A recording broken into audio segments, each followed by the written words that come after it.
ተንንመለስ ጳጳስ አለ የለም ኢየሱስ እግዚአብሔር ወልድ ነው ብሎ የሚያሳያል። እንግዲህ ኢየሱስ እግዚአብሔር ወልድ ነው የሚል ዶግማ አለ። እንግዲህ የለም እንደዛ የሚል የፕሮቴስታንቱ ዓለም ኢየሱስ በጊታር በማይክ በጩኸት የገነነ ነው። መጽሐፍ ቅዱስ ላይ እሺ መሲ እግዚአብሔር ወልድ ነው ኢየሱስ ከእግዚአብሔር የተወለደ ማለት ነው። መጽሐፍ ቅዱስም ቁርአንም ገለጸው። ቅዱስ የእግዚአብሔር ልጅ አለው ገብርኤል ጅብሪል ለመርየም የፈጣሪ ቃል ነው። ከላማት አላህ መሲ ወደ መርየም ያወረደው ቃል ነው። ሱራ 4 169-171 ድረስ ቃሉ ወርዶ በማርያም ማህፀን ጸለለ ነው። በድንግል ማህፀን ስጋ ለበሰ ሰው ሆኖ ተወለደ ነው። ትንቢቱ ተፈጸመ ነው። ድንግል ትጸንሳለች፣ ወንድ ልጅ ትወልዳለች፣ ስሙን አማኑኤል ትለዋለች። ትርጉሙ እግዚአብሔር ከኛ ጋር ነው ማለት ነው የሚለው ትንቢት ተፈጸመ ነው። የፈጣሪ ቃል ነው ኢየሱስ ከላማት አላህ ነው። በመጀመሪያ ቃል ነበረ፣ ቃልም በእግዚአብሔር ዘንድ ነበረ፣ ቃልም እግዚአብሔር ነበረ እንደሚለው ነው። ወልድ ነው፣ የእግዚአብሔር ልጅ ነው። የእግዚአብሔር ልጅ አይደለም ያለው አሪዮስ ነው። ከእስልምና 300 ዓመት በፊት የተነሳ አሪዮስ ግብፅን አመሳት የተባለው 300 ጳጳሳት 3 ወር ተሰብስበው ጸልያው ነው ኢየሱስ ከአብ አንድ የሆነ እውነተኛ አምላክ ብለው ያወጁት። አምላክነቱን አወጁ። የቁርአን ተርጓሚ ፒክተል ማመር ሙደክ ፒክተል እንከን የለሽ አለው። ክቡር ገናና አለው። ሴልና ኡልማን ቅዱስ አሉት። አርቤሪ እጅግ ንጹህ አለው። ጊታር አይደለም ያገነነው፣ ልዩ ነው፣ ገናና ነው። ልደቱ፣ ስሙ፣ ማረጉ፣ ትምህርቱ፣ ታምራቱ፣ ትንሳኤው፣ እርገቱ ልዩ ነው። የሚከተለኝ የህይወት ብርሃን ይሆንለታል አለ። በቁርአንስ ተከተሉኝ በላቸው አለ። ቀጥተኛ መንገድና ብርሃን ያለባት ተባለ። ወንጌል ኢንጂል ሱራ 43-63 ላይ አንቺ እንዳልሽ ወንጌል ሀቅ ነው፣ አይሸነፍም፣ አይለወጥም ነው። ኢየሱስን ተከተሉ አሉ የኢራን መንፈሳዊ መሪ አያቶላ ካሜኒ ከዛሬ 50 ዓመት በፊት ለአሜሪካ ልኡካን ቡድን የሚያውቁት ነገር አለ ማለት ነው። እርሱን ከተከተላችሁ ኢየሱስን ከተከተላችሁ ችግሮቻችን በሰላም ይፈታሉ አሉ። ስርየት፣ ጽድቅ፣ እርቅ፣ ጸጋ በዘወታ አስገኘ ኢየሱስ ሊፈርድ ይመለሳል ነው። አዳም በገነት እየበላና እየጠጣ ተፈትኖ ወደቀ ነው። ኢየሱስ በምድረ በዳ ተርቦና ተጠምቶ ሲፈተን አለፈ ነው፣ አሸነፈ ነው።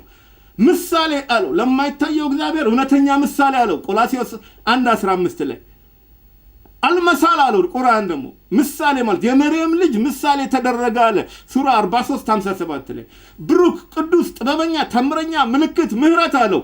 ቁርአን ኢየሱስን ዓመተ ምህረት የተባለው ለዚህ ነው። መልአክ ናቸው ልደቱን ያበሰሩት።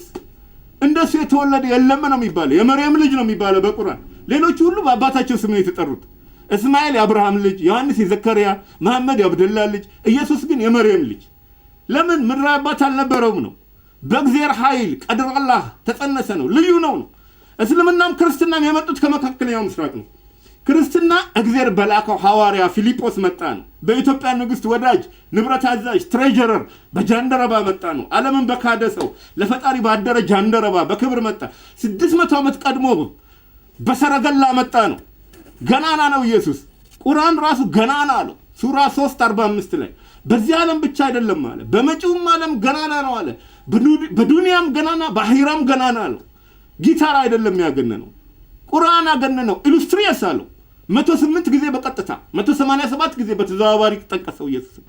መሪዎች ሰገዱለት ነው፣ ተንበረከኩለት። ነገስታት ገናና አሉት ነው። ከክሌቭላንድ እስከ ካርተር፣ ከሩዘርፎርድ እስከ ዋልተር ያሉ መሪዎች፣ ከአይዘንሃወር እስከ ጃክሰን፣ ከኦክስፎርድ እስከ ታቸር፣ ከብራውን እስከ ሜጀር፣ ከካሜሩን እስከ ጆንሰን ያሉ መሪዎች ያለ ኢየሱስ ንጉስ የለም አሉ።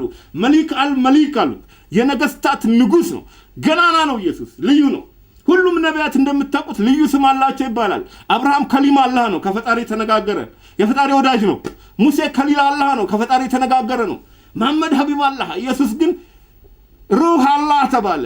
መንፈስ የአላህ መንፈስ ሆነ። ከሁሉ በላጭ ገናና ሆነ፣ ልዩ ሆነ ነው። ሲናገር ሙታን ተነሱ፣ ሽቦች ተራመዱ፣ ማየት የተሳናቸው አዩ፣ የተራቡ ጠገቡ፣ ማዕበል ጸጥ አለ፣ ዲያብሎስ ሸሸ ነው።